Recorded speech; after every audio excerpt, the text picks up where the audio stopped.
I thought returning home would be safe, until I saw my childhood best friend standing at the front of my child's classroom, chalk in hand. I never expected that the hardest part of moving back to Maplewood would be facing my past.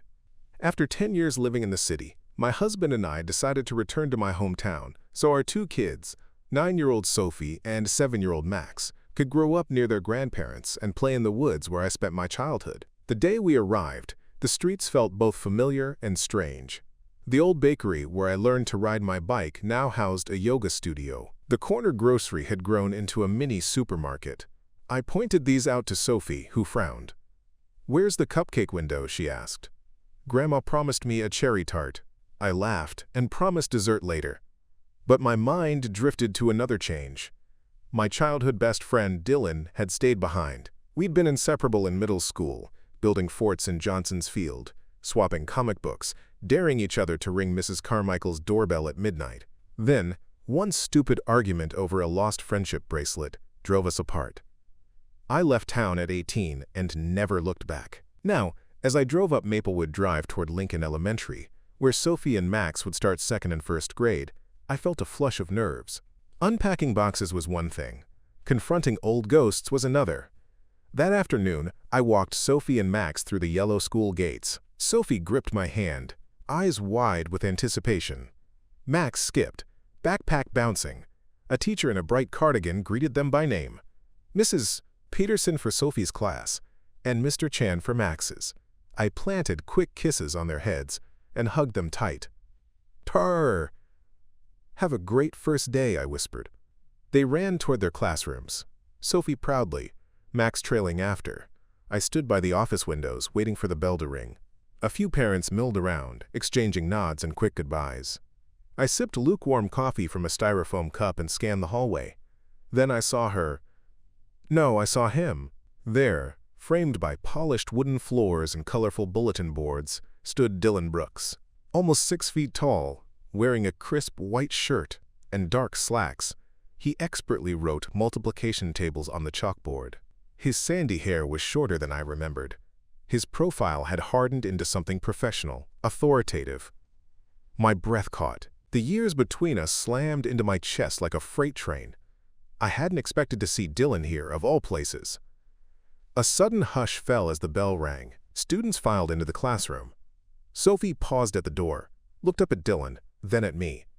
Recognition flickered in her eyes before she ducked inside, waving. Dylan's head snapped up. His eyes widened, mouth parting in surprise. He stepped forward, smoothing his shirt. The kids settled into desks. Dylan stood by a stack of workbooks and cleared his throat. I ducked behind a pillar. My heart hammered. Should I approach? Pretend I hadn't seen him? What would I even say? Moments later, the principal, Ms. Lopez, peered out the door, scanned the hallway, and spotted me. She smiled. "Sarah, so glad you're here. Dylan will join us shortly for the teacher's welcome luncheon. Come on in." My name on her lips felt like a welcome and a caution. I swallowed and stepped inside Sophie's classroom. The walls were plastered with rainbows and "Welcome Second Graders" posters. Sophie sat at her desk, backpack on the floor. Dylan closed his lesson plan and turned toward me, cheeks flushed. Dylan, quietly, "Hey, Sarah." His voice was the same, soft and familiar, and I froze. Me, Dylan. We stood in awkward silence as Sophie waved. Dylan straightened and introduced me to the class. "Class, this is Sarah, Sophie's mom. She'll be stopping by today." The students offered polite waves. He stepped aside to let me pass to the doorway. I crouched by Sophie. "How's your first day?" I whispered. Sophie, "Great, Mom. Dylan's nice." My gaze flicked up to Dylan. His mouth twitched into a small, uncertain smile. After lunch, I wandered the halls, trying to settle my nerves. Memories of our last argument played in my head. 11 years ago, when I accused him of ditching me at the creek and never apologizing. I left town that summer, resentful and too proud to reconcile. I regretted it every day, but pride kept me silent. In the teacher's lounge, I spotted Dylan again, handing out salad plates. He caught my eye. I nodded. He looked on the verge of speaking, but didn't, Later, at the welcome luncheon in the library, parents and teachers mingled over finger sandwiches and lemonade. I stood by the window, sipping tea, when Dylan approached with 2 plates. "Dylan, may I?" he asked, offering me a plate. "Me, thank you." We surveyed the room, new teachers greeting old families, then found a quiet corner. Dylan, hesitant. I didn't know you were moving back. Me. It was sudden. My husband's job opened here. I paused. I saw you in Sophie's class today. Me. He exhaled. I've been teaching math here for 5 years. I love it. We stood awkwardly. I searched his face for the boy I once knew. Me. I'm sorry I left without saying goodbye. His eyes softened. I've thought about our fight 1,000 times. I bit my lip. Can we start over? For the kids? Dylan studied me, as if weighing every memory. Then he nodded. I'd like that. As the luncheon wrapped up, we exchanged numbers and promised to meet for coffee before parent-teacher conferences. Driving home, I felt a swirl of relief and apprehension. Maplewood hadn't just brought us back to our roots, it had thrown us together again. Sophie and Max chatted about their day in the back seat, oblivious to the reunion unfolding. That night, I lay in bed beside my husband, staring at the ceiling. I thought of the muddy creek, our childhood laughter, the angry words, and now this fragile truce. The next 5 updates would tell the story of how old wounds and new responsibilities intertwined, testing the boundaries of friendship, forgiveness, and the unexpected role reversal of childhood bestie turned teacher. Update 1. The next morning, sunlight poured into the kitchen as Sophie and Max gobbled cereal. Dylan's name hovered in my mind like a question waiting to be answered. Me. Kids, did you tell Grandma we'll visit on Saturday? They nodded without looking up. Sophie added, and Mr. Brooks said our spelling test is Friday. My heart tightened. Dylan, my childhood friend, was now Sophie's teacher. The boundaries between past and present felt porous. I kissed their foreheads and dropped them off at school, waving until they disappeared inside. Back home, I poured coffee and dialed Dylan's number. My hand trembled as it rang. Dylan, cheerful. Hey, Sarah. What's up? Me. Morning. I wondered if you have time for coffee today, just to catch up. Dylan. Sure. How about after-school drop-off? There's a cafe on Elm Street. Me. Perfect. See you then. I exhaled, feeling buoyant. Yet beneath the relief, a pang of uncertainty. Would our coffees feel like old friendships or strained formalities? At 9:30, I found Dylan at a corner table, steaming latte in hand. He stood and greeted me with a warm hug, comforting, yet charged with the weight of unspoken years. Dylan, it's good to see you outside the classroom. Me, you too. I'm glad you're here. We ordered pastries and caught up. I shared our reasons for returning. My husband's new role at the hospital, my grandparents' health. Dylan talked about teaching, the joy of helping kids get fractions, the exhaustion of managing parent emails, and his side project, tutoring at-risk students. Dylan, teaching isn't as lonely as it sounds, but sometimes it feels like I'm raising the entire town. I laughed. I can only imagine. Do you ever miss Maplewood's old haunts? His gaze softened. All the time. I still go fishing at Cedar Creek on weekends. Hannah. My stomach fluttered. I used to love that spot. Hannah. He nodded. We should go together. Like old times. I hesitated. The first day's excitement clashed with a deeper fear. What if old wounds reopened? But the pull of familiarity won out. I'd like that. First challenge. Overlapping roles. When I dropped Sophie off the next day, Dylan nodded warmly. After school, however, Sophie bounded to me. Sophie. Mom, Dylan gave me a gold star today. And Ms. Jenkins thinks I'm smart. Her pride made me smile. Yet when I looked at Dylan, he seemed uneasy, eyes darting away. Me. That's wonderful. That ain't so I'd boy slow. I'm glad she's settling in. That evening, I met Dylan by the creek. The air smelled of pine and evening dew. Dylan, it's peaceful here. Me, just like childhood. We waded through ankle-deep water. Silence settled until Dylan spoke. Dylan, I've been thinking, how do we keep things professional at school? I don't want Sophie or any student to think her mom has an inside track. His concern surprised me. I trust you'll handle it. Dylan, I want to make sure. Maybe I'll stay extra after school for Sophie's spelling, but not give her special treatment. Me. That's fair. And if you ever feel uncomfortable, just tell me. He smiled, tension easing. Thanks.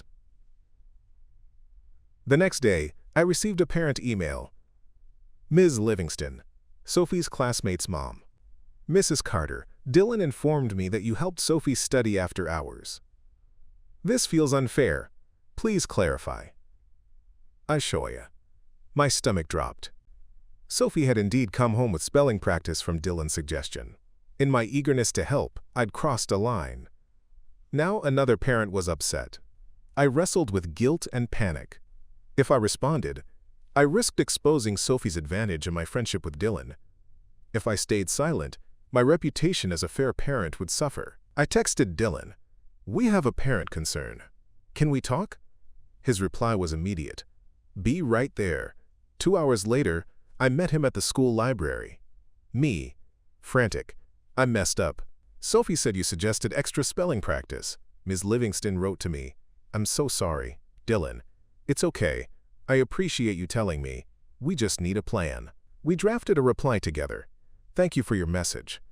Mrs. Carter has not received any special materials beyond those provided to all students.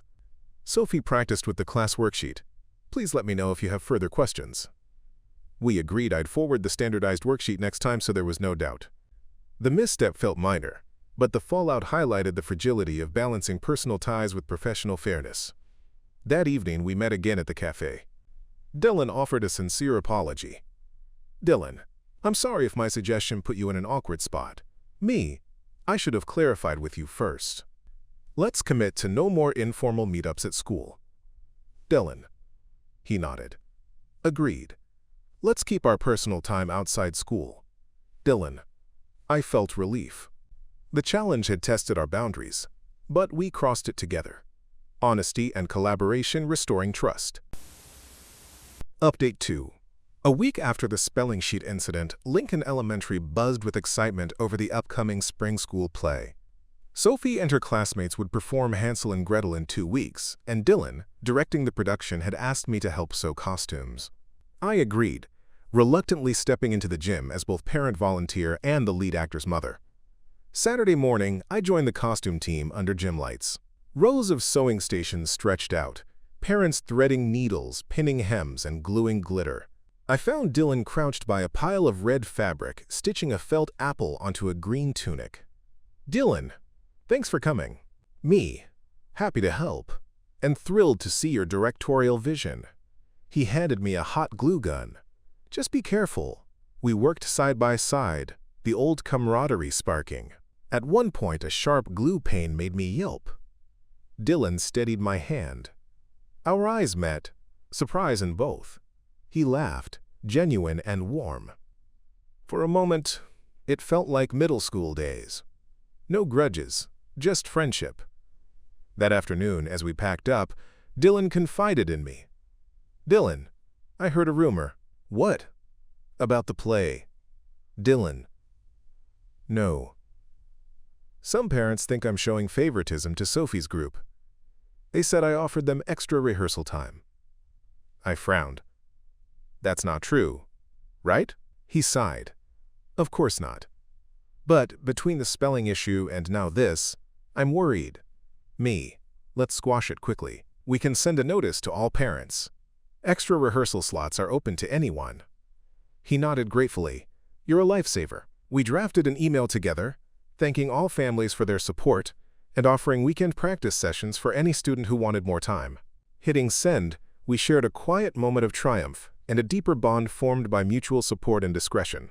That night, I was tucking Sophie into bed when she whispered, Mom, Jenny said Mr. Brooks likes you. My pulse raced. Jenny was Sophie's best friend, prone to gossip. "What do you mean?" I asked. "Sophie, she said she saw you and Mr. Brooks hugging at the gym last week." "Mom, is it true?" I knelt beside her. "Honey, Mr. Brooks is just a friend. We're not." "Sophie, but Jenny said there was a kiss." My chest tightened. If that rumor spread, it could undermine everything we'd rebuilt. I forced a smile. "Sweetie, that's not true. Your teacher and I care about each other's friendship, but that's all." "Angeruos." Sophie nodded uncertainly, clutching her teddy. Later, I texted Dylan. "Me. We need to talk." Sophie heard a rumor. His quick reply read, "I'll meet you after school." The following afternoon, I waited by Dylan's classroom door as students filtered out. When the last child left, he emerged. Worry etched on his face. "Dylan, I heard it too. Some parents are whispering about us." "Me. Sophie came home upset. They think we're more than friends." He ran a hand through his hair. "This could get ugly." We decided on a twofold strategy. First, speak privately with any parent who raised the issue. Second, reinforce boundaries. No more public hugs, no joint volunteering in visible roles. "Let's keep our interactions strictly in the designated volunteer areas," I suggested. He agreed. "I'll talk to the PTA president tomorrow." As we walked out of the school together, our shoulders brushing, I felt the weight of unspoken feelings, but also the clarity that our priority was protecting Sophie, Max, and the school's trust in Dylan.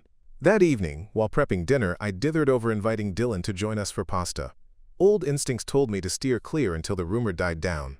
But my conscience prevailed. I texted, "Would you like to have dinner with us Friday? I make a mean marinara." His reply, "I'd love to, thank you." On Friday, Dylan arrived with a bouquet of daisies for Sophie and a respectful nod to my husband Tom. We ate in our dining room, laughter easing the tension. Tommy and Dylan swapped teacher-doctor anecdotes. The twins played in the next room, oblivious to the adult conversation. After, I took Dylan aside. "Me, thank you for being here. It means a lot to our family." "Wop," he smiled. "I couldn't stay away. But be careful." "Mud lay-wopped." I nodded. By Monday, the emailed rehearsal invitation and Dylan's meeting with the PTA president had quelled most concerns. Parents appreciated the transparency. Sophie bounced into class, clutching her apple-adorned tunic. Dylan greeted her with an enthusiastic thumbs up. The rumor, like a passing cloud, had dissipated. Walking to my car, Dylan turned to me. "We did it. Me. Together." He hesitated, then added, "I'm proud of us for handling it with integrity." "Me too." As I drove home, the late afternoon sun warmed the dash. I realized that rebuilding our childhood bond in today's complicated world meant navigating old feelings, fierce rumors, and the overlapping roles of parent and teacher. Yet every challenge we'd faced together had only strengthened our trust, both in each other and in the community that depended on us. Update 3. 2 days after the spring play dress rehearsal, the school buzz exploded with worry. A gas leak forced Lincoln Elementary's temporary shutdown. The administration scrambled to relocate students to the local community center, just blocks away. For Sarah and Dylan, this unexpected crisis quickly became their shared responsibility and another test of their rekindled friendship. It was 10:15 a.m. when the alarm blared. Sarah, volunteering in the library, herded students toward the exit as teachers guided children past caution tape.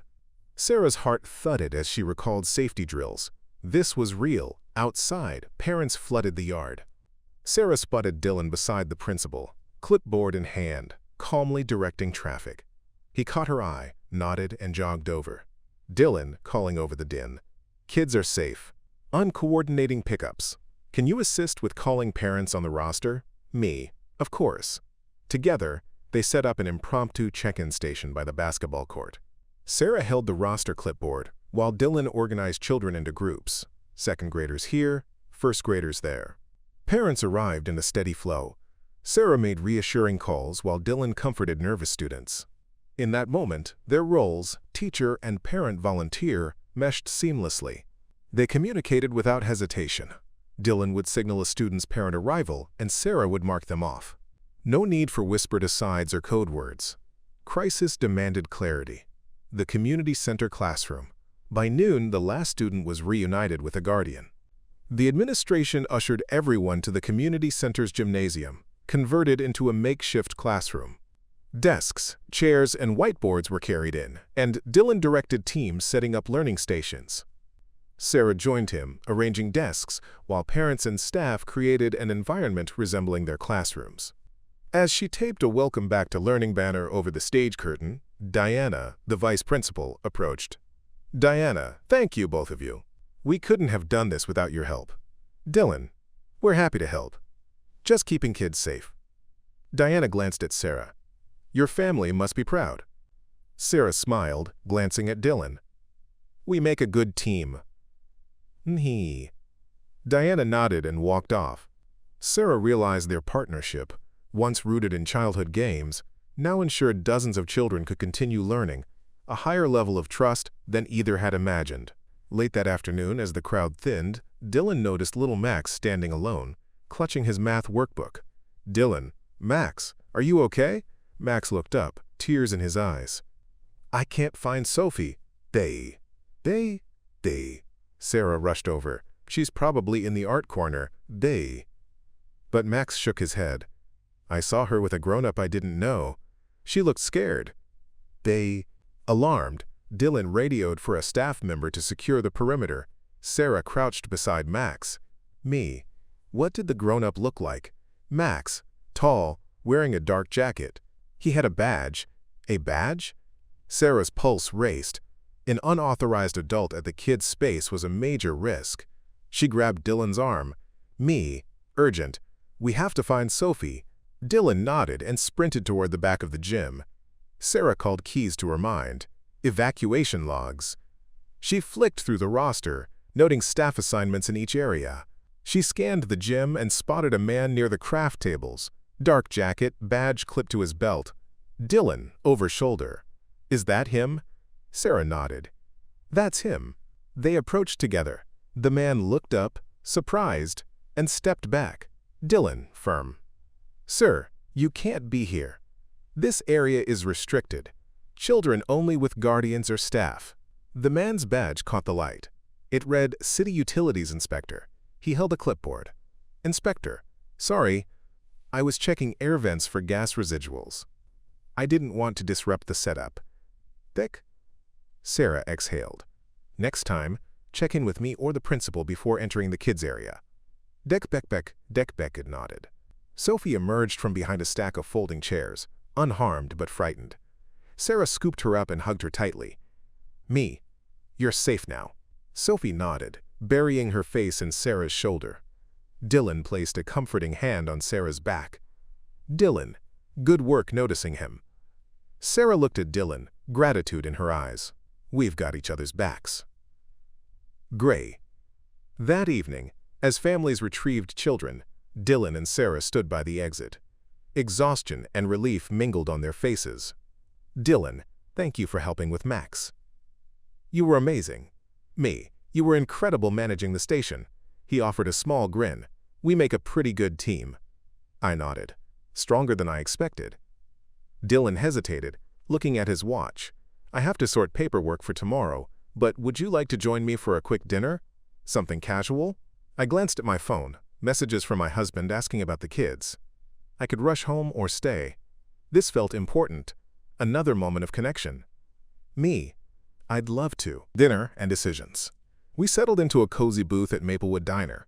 Burgers sizzled on the grill, and the comforting aroma of fries filled the air. We chatted quietly about rebuilding classrooms, coordinating volunteers, and, tentatively, catching up on our personal lives.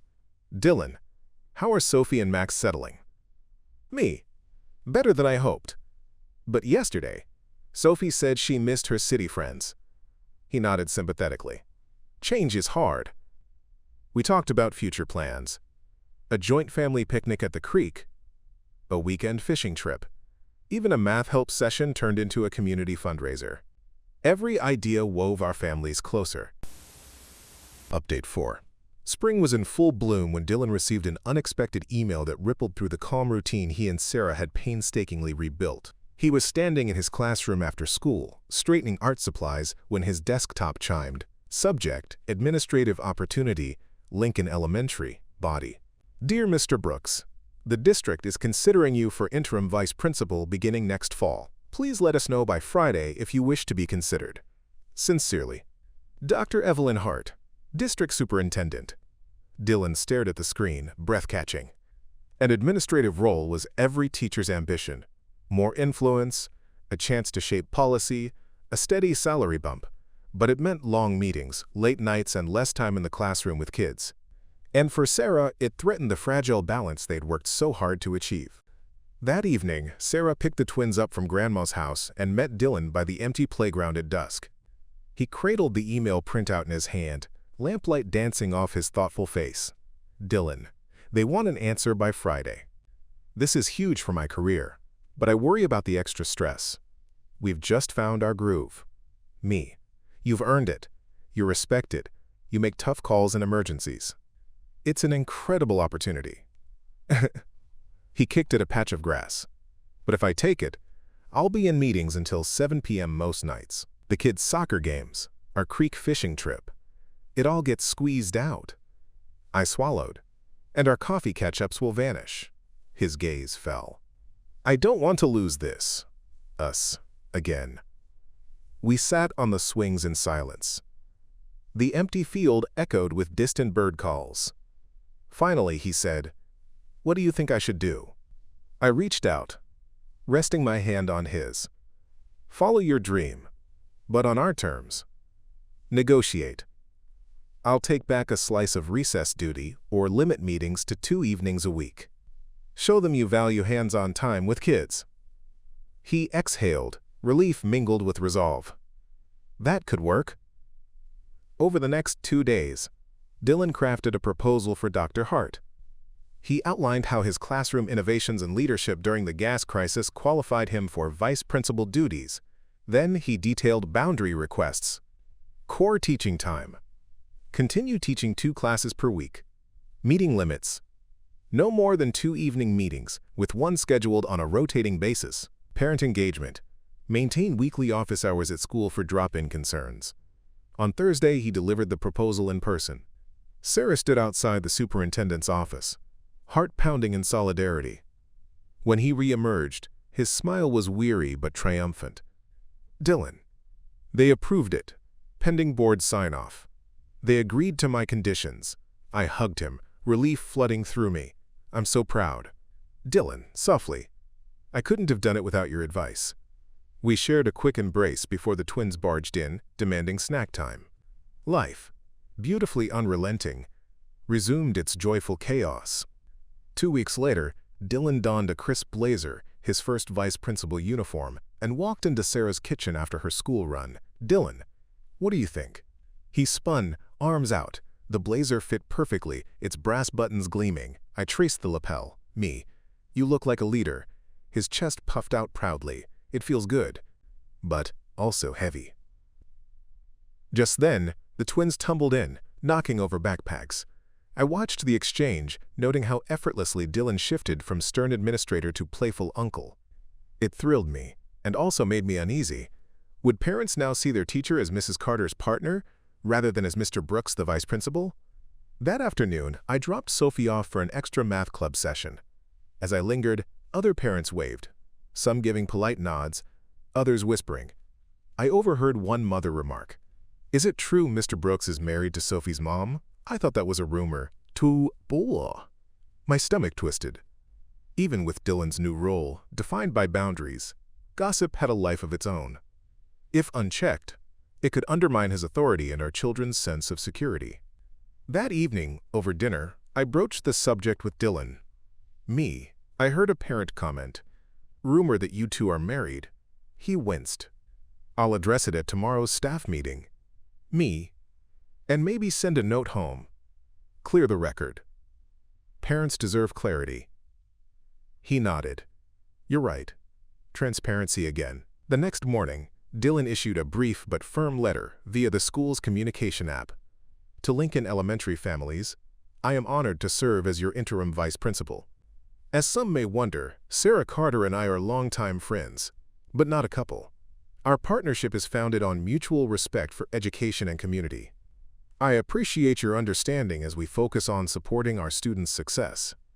Within hours, the administration praised his candor, parents thanked him for clearing confusion, and the school newspaper, run by enthusiastic fifth graders, printed a Meet Your New Vice Principal profile with accurate details. The rumor died before it could harm anyone. That afternoon, Dylan picked up the twins from the creek where they had enjoyed a field trip. He greeted them with a high five and then saw me waiting by the gate. "Dylan, thanks for the idea. I'm glad we handled that swiftly. We're in this together, always." He smiled and pulled me into a quick hug. The twins waved, then ran off chasing frogs. I watched Dylan's eyes light up. In the glow of the setting sun, I realized how far we'd come. From childhood friends who drifted apart over a broken bracelet, to colleagues and co-architects of a thriving school community. His new role tested us in unexpected ways, but by negotiating boundaries and speaking with transparency, they'd emerge stronger. Update 5. It was late summer when life outside school demanded the same courage that Dylan and I had shown within its walls. A car accident involving one of Dylan's tutoring students, 13-year-old Mia Carter, shook the community. She lived with her mother in a mobile home park on the edge of town. The news spread quickly. Mia was in critical condition at Mercy Hospital after a collision with a speeding driver. The next morning, Dylan arrived at school looking drawn. Over the PA system, the principal announced a fundraiser assembly to support Mia's medical bills. Teachers and students would donate artwork, bake sales would run all week, and proceeds would go to the Carter Family Fund. Dylan asked me to help coordinate. "Dylan, I know we've had our share of crises, but this feels different. Her family needs us. Let's lean on everything we've built. Our teamwork, the school spirit." In the staff lounge, we pinned event posters. Art for Mia, cookies for a cause, readathon relay. Parents offered their support. Kids sketched get-well cards. The school buzzed with compassion. That afternoon, during recess, I saw Mia's mother, Jenna, standing alone by the fence, tears streaking her face as she watched students play. I approached gently. "Mrs. Carter, can I sit with you?" She nodded. "I'm so grateful for this school community. Mia is strong. We'll do everything we can." Tears broke free. "Thank you. I don't know what we'd do without you all." I squeezed her hand. "You're not alone." Meanwhile, Dylan organized a lunchtime recital.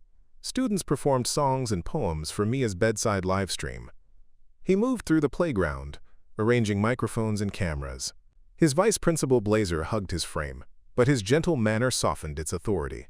That evening, as Dylan and I sorted cupcakes at our kitchen table, my phone rang. It was my husband, Tom. "Tom," voice urgent. "Sarah, I'm stuck in Denver. My flight got canceled. Something about mechanical failure." My heart sank. He was on a business trip, attending a conference for his medical research. Without him, I would have to handle the fundraiser alone and manage bedtime routines for Sophie and Max. I glanced at Dylan, frosting smeared on his fingers. Quietly. "Tom can't make it back until tomorrow night. I need help." Dylan looked up, concern clear. "I'm here. I'll cover morning drop-offs, handle the fundraiser prep, and pick up the kids if you need." More. I exhaled, relief washing through me. "Thank you." But a pang edged the gratitude. Each step closer to blending our lives made the old line between us blur. Could our bond survive this intensifying interdependence?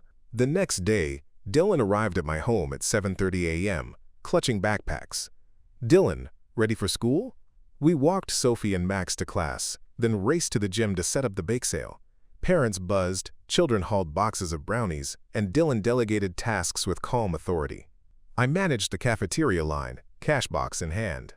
At noon, the readathon relay began. Students took turns reading passages for sponsorship. Dylan and I announced each reader, cheered the participants, and tallied donations in real time. When the final total flashed, over $3,000, students erupted in applause. Jenna appeared via video on the gym projector, thanking everyone with a teary smile. That evening, Tom landed and returned home. I greeted him at the door, exhaustion and joy mixing in my tears. He hugged me, then noticed Dylan's blazer draped over the couch. "Tom, looks like I've got some competition for #1 helper." We laughed, and I introduced him to Dylan. Tom shook his hand firmly. Tom, thank you for stepping in. The twins bounced around, recounting bake sale wins and reading marathons. Dylan exchanged a look with me. Warm, respectful. The line between family and friends felt less fraught. That night, as everyone settled, Dylan and I sat on the porch swing. Dylan, thank you for trusting me to help. Me, I wouldn't have managed without you. Phil. He paused. We've come a long way. Phil. I nodded, and faced every test. Phil. He looked out at the stars, ready for whatever comes next. Friend, teacher, partner in community. I smiled, heart full, always. In the end, the roles of childhood best friend, parent, teacher, and vice principal intertwine to create a bond that transcends any single label. Through honesty, empathy, and unwavering commitment to the children and families they serve, Sarah and Dylan built a relationship stronger than any school wall, a testament to the power of forgiveness, collaboration, and the surprising ways friendships can flourish into lifelong partnerships.